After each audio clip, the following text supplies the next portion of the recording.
Hello everyone, my name is Pixlriffs and welcome back to Decidedly Vanilla. Remember this game? Remember Minecraft? This game we used to play on this channel regularly, like at least once a week. Alright, we're back on the server and I'm going to be tinkering with some bits and pieces. My first mission for today is to go to VanillaRaccoon and hand over 2 emerald blocks which I agreed to trade for a Sweeping Edge 3 book, because he now has a librarian who is trading Sweeping Edge 3, or he gave me a Sweeping Edge 3 book and now has a librarian that trades it. So there have been a couple of bizarre changes in the Nether Hub. Apparently there's some kind of crazy redstone thing going on here. I'm not entirely sure what this is, but in any case, Hotel Hell is still here, and it looks like we'll be able to get to VanillaRaccoon's place without getting too badly lost. So I'm going to drop those off, but in the meantime, I wanted to talk to you guys about some stuff that's been coming out in the snapshots, and what better way to do that than to demonstrate. Where's KB's place? It's over this way somewhere. The latest snapshot, 1.12 has added an absolute ton of new blocks, which basically nobody saw coming. I think we saw a few of them teased on Twitter by Jeb and the crew, but there are yet more blocks still to be discovered, and goodness me, what is going on here? There's certainly a lot of activity over towards VanillaRaccoon's place, so that's where we're going to be headed.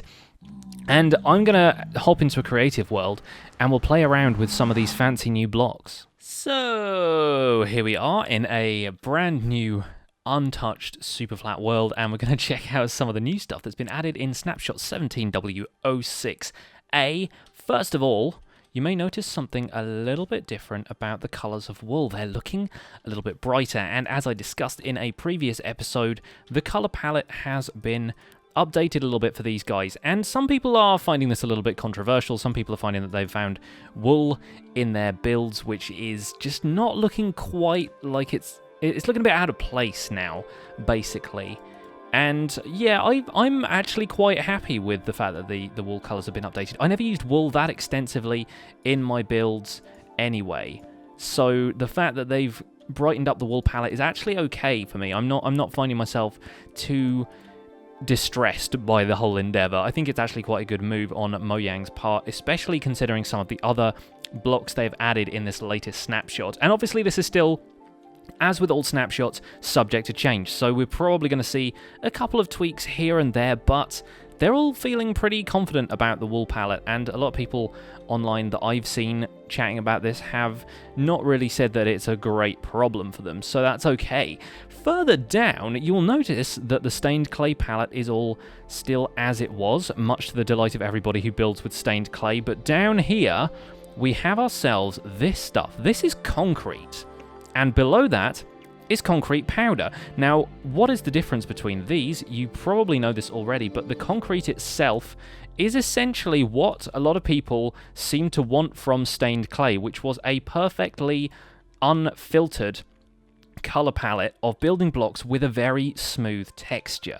Now, obviously, you can imagine these being used for all kinds of city builds. I mean, just look at the cleanliness of this. This is like the quartz block that everybody wants, more or less. I mean, it doesn't look quite so shiny as quartz, but let's compare quartz for a second. Let's grab ourselves some quartz. I'm looking at snow, I'm looking at iron. Even the white wool is standing out in the inventory now as being kind of bright and stuff. But if you look at quartz, it's got that tile texture. That's, to be honest, that's the thing that I don't like about quartz, is that unless you're using it to build pillars and stuff that specifically has to have that look, it tiles way too much. And a lot of people have made texture packs and stuff in the past that have cleaned up the texture of quartz so it tiles more easily, or they've kind of built with the underside of it so it just blends nicely in the ceiling. But have a look at that. As a texture, not bad, and it takes shadows really well, which is quite nice. I mean, if you look at the way the shadow falls on these blocks, it's super nice. Doesn't mess with the texture at all because there's barely any texture to mess with. So I'm really happy about these blocks. There were some people who were arguing the point that stuff like this it allows people to work with so many different blocks that it doesn't force them to make interesting decisions about their color palette anymore, because they basically just have plain blocks to work with. But I think there can be some definite chances to combine the two and kind of create interesting palettes. See, if you compare stuff like that to the colors of stained clay, it's suddenly like having 24 colors of stained clay to work with. And stuff like this, the kind of lighter shades of, if you consider what I've always called purple stained clay, which is actually blue stained clay, if you put that next to the purple concrete, it's suddenly going to look like completely different. You have this whole purple color palette to work with, which is really exciting. It's actually super cool. And concrete itself has a kind of interesting crafting method in the game now. It's the kind of thing that you would expect from like a modded recipe more so than anything else. What you need is you need 4 sand, I believe. You need 4 sand. This is actually my first time crafting this, so let's see if we can work through this together. We need 4 sand, we need 4 gravel, and we need a dye block. And of course we need ourselves a crafting table, because if we're doing this in creative, I'll get to these in a second, by the way. Excited about those, but more on that later. I think they've also moved around some of the stuff in the creative inventory, because didn't all of the dyes and stuff used to be in a tab there? What's happened to those? There's foodstuffs, miscellaneous. They're now in miscellaneous. Although, yeah, I think that tab has been moved from up there, because over here we have a saved toolbars tab, which, as again, I'll get to that in a second. Now, if you want 4 blocks like that and 4 blocks like that, and then that's how you make blue concrete powder, you see.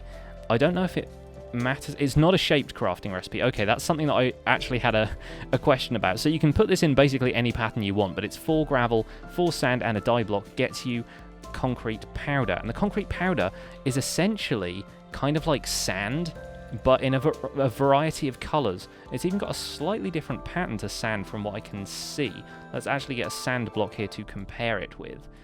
And yeah, I think in a couple of ways they've changed the texture here and there. Like this looks like it has a kind of like a scoopy bit over here. These blocks are not directional though, so it's just going to tile pretty much any way you have it like that. So it's not going to make like a little circle on the end there, unless you have Optifine it. And I think Optifine has one of those settings which rotates the block textures randomly to try and keep things interesting. Mind you, there are some new blocks that you saw briefly in the decoration blocks inventory, which are absolutely... well, they're divisive. Let's say that they are divisive blocks. These, because these are the new glazed terracotta blocks. You get these by smelting stained clay in a furnace. Just take a block of stained clay, smelt it, and you end up with stuff like this. And these things they're really crazy. Like it's amazing to see a block with this amount of detail in vanilla Minecraft. This is the kind of thing that you would expect to get in something like Chisel. You know, where it's got a crazy amount of detail in it.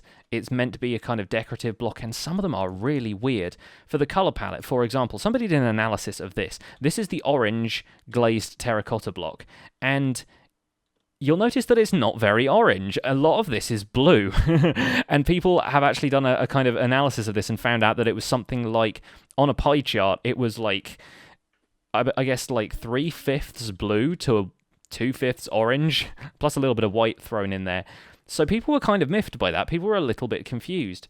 And generally speaking, these blocks have been pretty well received, except by people who are like, hang on a minute, you're cheating detail in here. You're giving people an incredibly detailed block instead of allowing them to create the detail themselves. Zisto was kicking off on Twitter about this. MC Noodler was kicking off on Twitter about this. People who think that Minecraft is a game where you create the patterns on a macro scale instead of a micro scale, which is what this is giving you. And it's amazing to look at these and think, that's a 16 by 16 texture. You know, that's got the same amount of pixels in the texture as a block of grass does.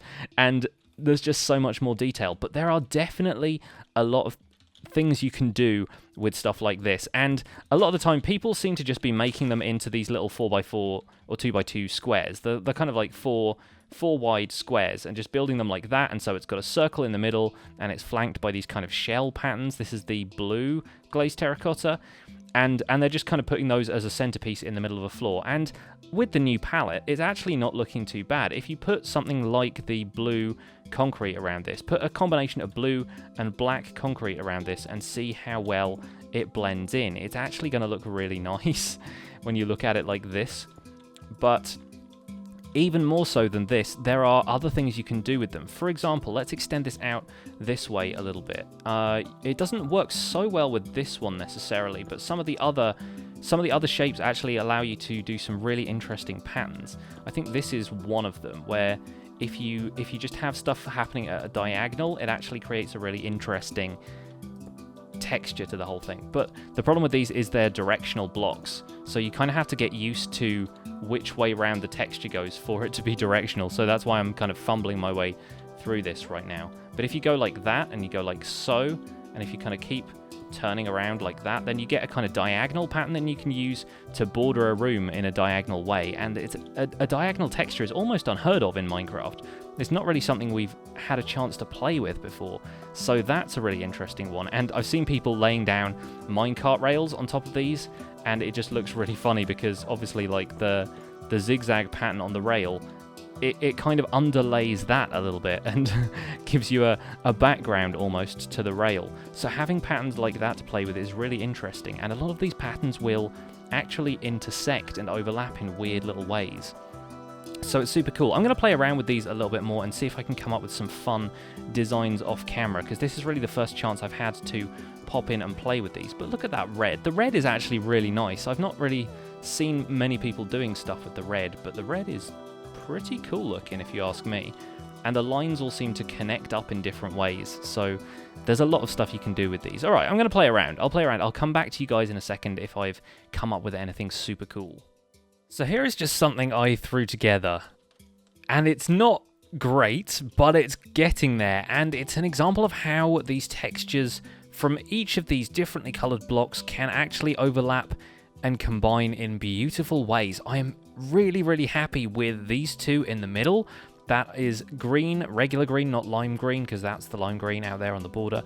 Green and light grey glazed terracotta look absolutely incredible together, and it's going to be weird for builders because suddenly there is a reason to have a 2x2 in the middle of a room instead of a 3x3 if you're building something with a floor like this. But just look at that. Just look at the way the textures intertwine and overlap and connect in really interesting ways. You've got this central kind of circular pattern, which I'll admit is cut off a little bit by the outside, but it allows the center around here to take on a really interesting shape. If you just kind of follow the line, that white line around the green tiles, that's super cool. And then it connects to this shape on the outside. The curved bit here connects to the curved bit on this green tile, and that keeps going around, and it just bounces and bounces and bounces, and suddenly you have this fantastic mosaic floor effect. And I was looking for stuff to connect it to on the outside. I like the fact that this one here has a little arch to kind of complete the top of this. Obviously, when it connects to the rest of the block, it doesn't look super great, except at the corner. The corner does this fantastic circular thing around there, and then, of course, with the orange block connecting to the lime, I was just kind of playing color association at that point, trying to find a block that worked well with the orange. And there are a couple of them that look a little bit more abstract. Take, for example, the cyan one. This one in particular is a little bit weird. It's got this creeper face on the corner, which I kind of like as a self-referential thing, but I don't think it does the block any favors, and has apparently been used to create swastikas already, so we'll probably see that texture changing a little bit in the next snapshot to come. But in the meantime, take a look at what we've done with this lime border here. Instead of focus on the fact that if you make a 4x4, a 2x2, I keep saying 4x4, I'm always wrong about that. If you make a 2x2 of these, it kind of looks like a sliced lime, and the fact that they just hired a guy called Sliced Lime to work on the Minecraft Pocket Edition probably shows you something that went into their thinking there, but it's also lime coloured, so it makes perfect sense if you think about it. But that, you can kind of use the borders to make these little tracks sort of out this way, and then do something really interesting with those. Have this one that sort of converges on the corner and makes a square out of a diagonal pattern, and that's super cool. That's something really interesting, and a lot of the textures that existed in Minecraft before this were very much square textures. So this gives us diagonals to work with, which is something really, really interesting, and you don't see a great deal in Minecraft. But I've added in some of the concrete as well, and some of the lime concrete powder, just to give the pillar effect in the middle. But overall, I'm quite happy with how that turned out as a mosaic floor, and it would work equally well as a vaulted ceiling. I mean, you add some depth to these, and suddenly all of the patterns change. You have stuff that folds down over the side like that, and things that connect in odd little ways. And sometimes it works and sometimes it doesn't, but you've just got to experiment with this stuff. You just got to try it all out for size.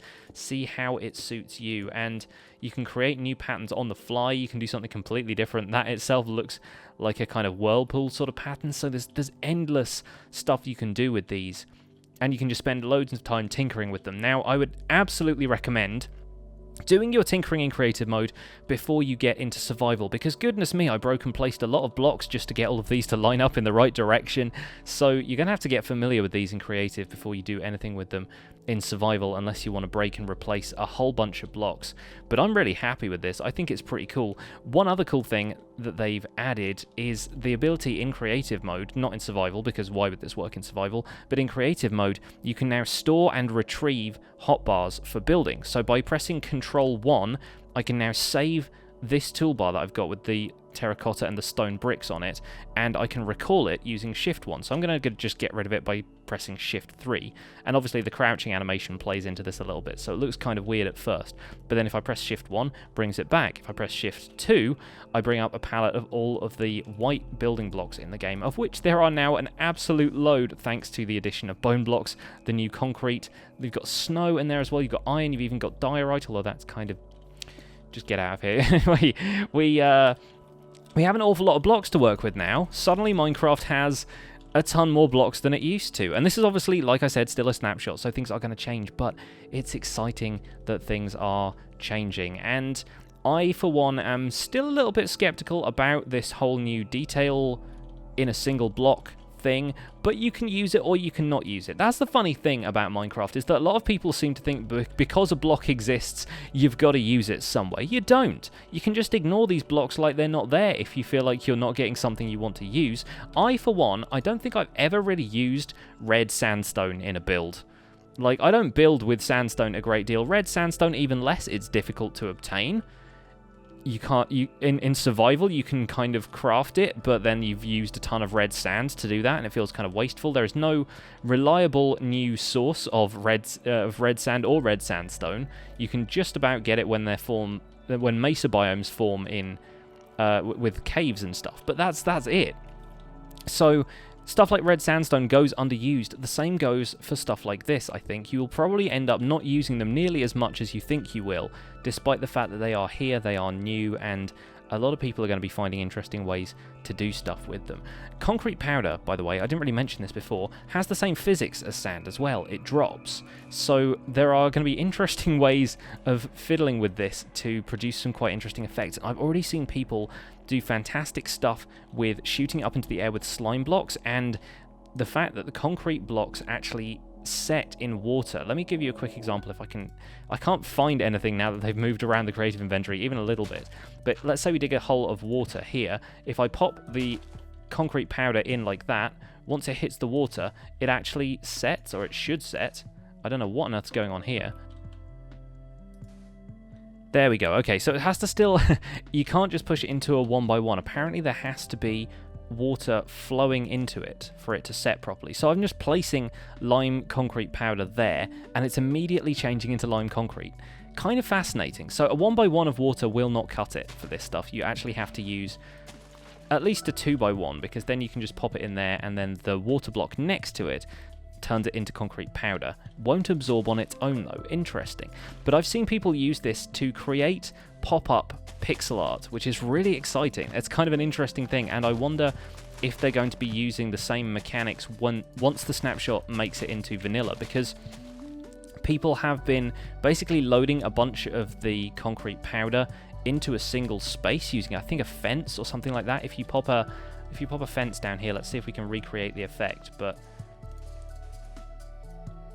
yeah, that's it. Because it sits 1.5 blocks up like that, you can actually shove a bunch of blocks into the same place, and then if you fill the space above with water and then set off a slime block piston, it will actually shoot them all upwards into the water, and everything just kind of goes up in a column and becomes this picture. It's really difficult to demonstrate without actually building one myself, and I don't quite have the know-how to do that, but it's really quite fascinating. I don't think I'll be able to do it that way. Yeah, there you go. I've just turned all of those into concrete blocks, but look at that. It's dropped all of the concrete powder out of that because the block solidified. That's kind of cool. I imagine there are definitely some mechanics at work here, which if they stay the same in the snapshots, you'll see people exploiting for all kinds of benefit. Looking forward to seeing what comes out of this stuff and what the community decides to do with these things. I feel like these have kind of overtaken the fact that there are the regular concrete blocks in the game. The Glazed Terracotta has kind of captured everyone's attention because it is so different to what we already have in Minecraft. I'm just going to get rid of this hotbar and then be like, whoop, shift 2, and I've got everything back again. So cool. Alright, that's probably enough faffing around for this episode. I feel like I've done an awful lot of talking and not all that much building. So I'm going to get on with stuff back at the museum. I'll see you guys there. Right, let's find us an anvil and let's apply this sweeping edge book to my sword. I feel like I can do that now. I've actually paid him for it. So, a lot of new blocks to work on, and the fact is that... Oh, the blue heart is still here. I haven't taken that down yet.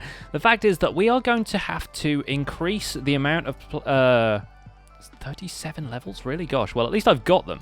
Look at the amount of stuff we have on this sword now. That is kind of ridiculous, but let's face it, it's the best a sword can be. So, yeah, we have ourselves a bit of a task on our hands, not least because the amount of new, like, block storage I'm going to have to make over here at the museum is kind of ridiculous to begin with, because I'm supposed to be displaying one of every kind of block in an item frame, in a... Oh, there's still more bones down here.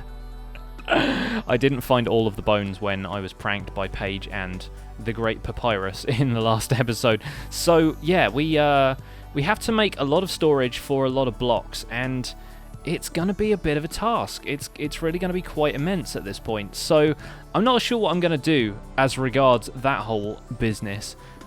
Goodness me, there are bones everywhere. And I have a feeling we're probably going to end up building an awful lot of rooms to store blocks, especially considering we have... How many is that? Like 16 times 3, give or take... It's a lot of blocks.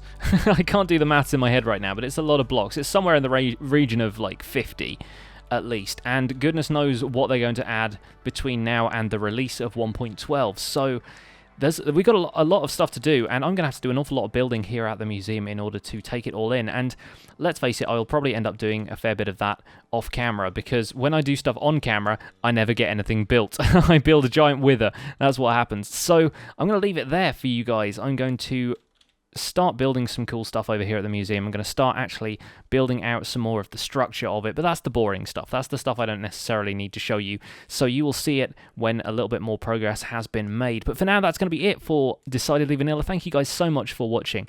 My name has been Pixlriffs. Leave a like on today's episode if you enjoyed it, subscribe if you want to see more, and I will see you guys soon. Bye for now.